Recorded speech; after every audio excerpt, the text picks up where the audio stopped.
Yo Lex here with a guide on dual element Vyr Chantodo wizard. This is an advanced version of the build and is much harder to gear and play than the cold variant.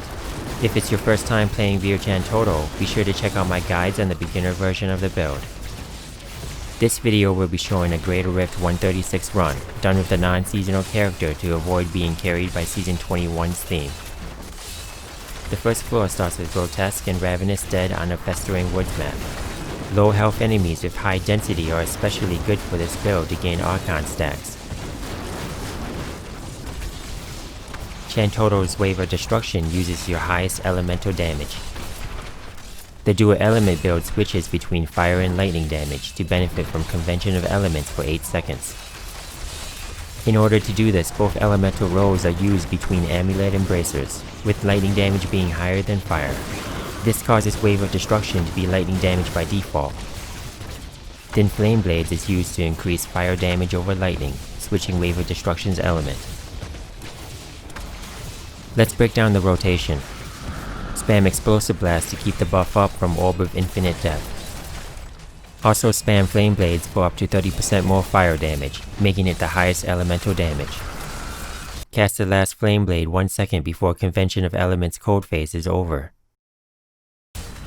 Right before cold phase is over, cast a final Explosive Blast, and use Black Hole and Density for more damage. Enter Archon as soon as fire phase begins.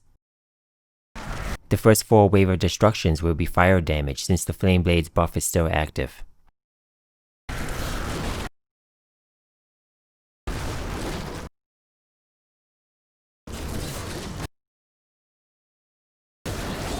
If the last Flame Blade before Archon was timed correctly, its buff will fall off right when the lightning phase starts, and you will have 4 Wave of Destructions as lightning damage.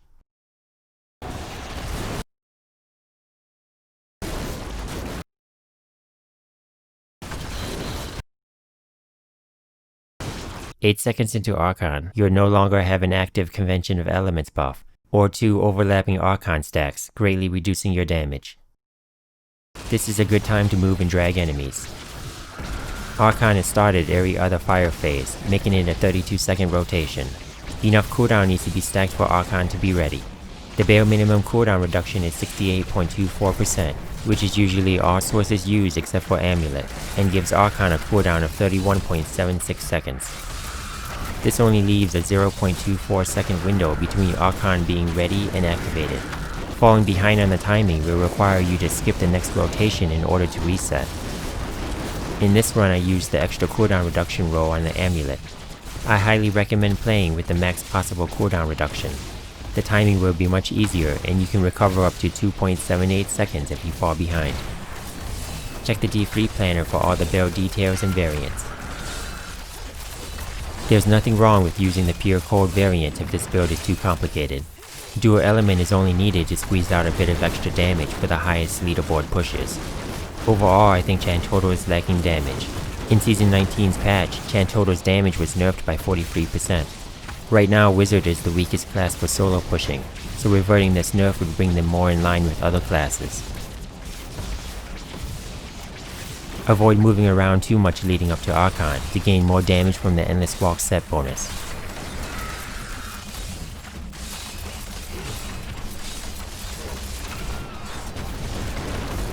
Squirt's damage buff is protected by shielding from fast attacks with magic weapon deflection, galvanizing ward, and the blood bracer. The conduit pylon spawns.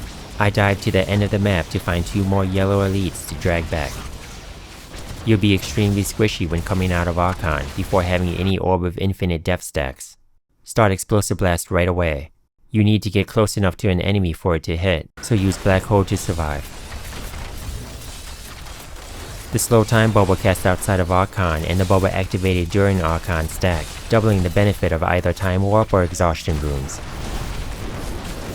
Teleport into the Oculus Ring if it spawned close enough to the group. Conduit is taken right before Archon phase.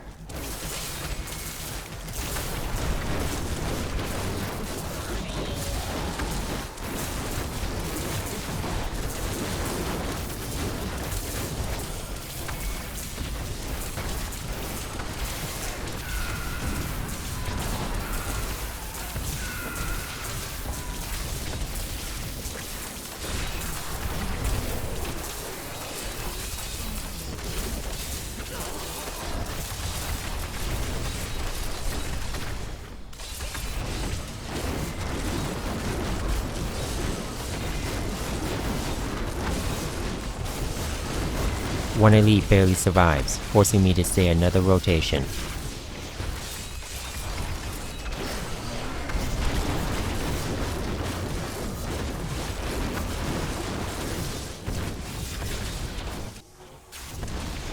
The Corvus map is bad for dragging enemies, so I'll need to move quickly to the next floor.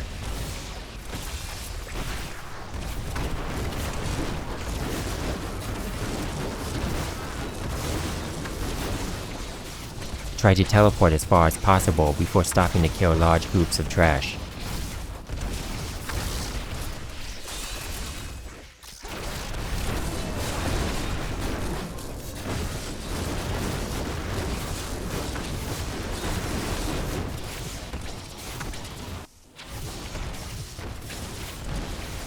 The third floor is still not great, but the power pylon spawns for the boss fight.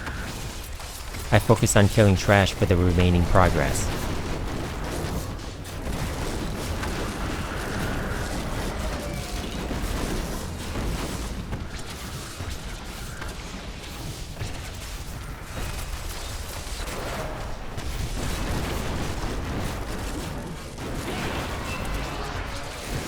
Bloodmaw can be a problem with his constant jumping and high damage. Bane of the Stricken is stacked with Archon punches and flame blades. This build has an easy time against bosses due to the fast attack speed quickly stacking Stricken.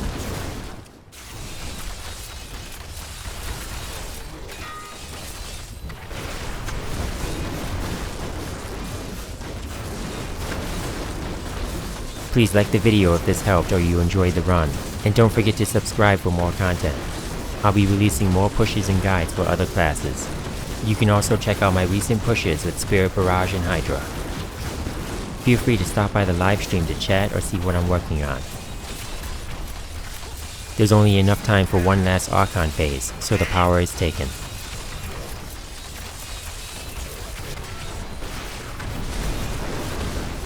Happy slaying.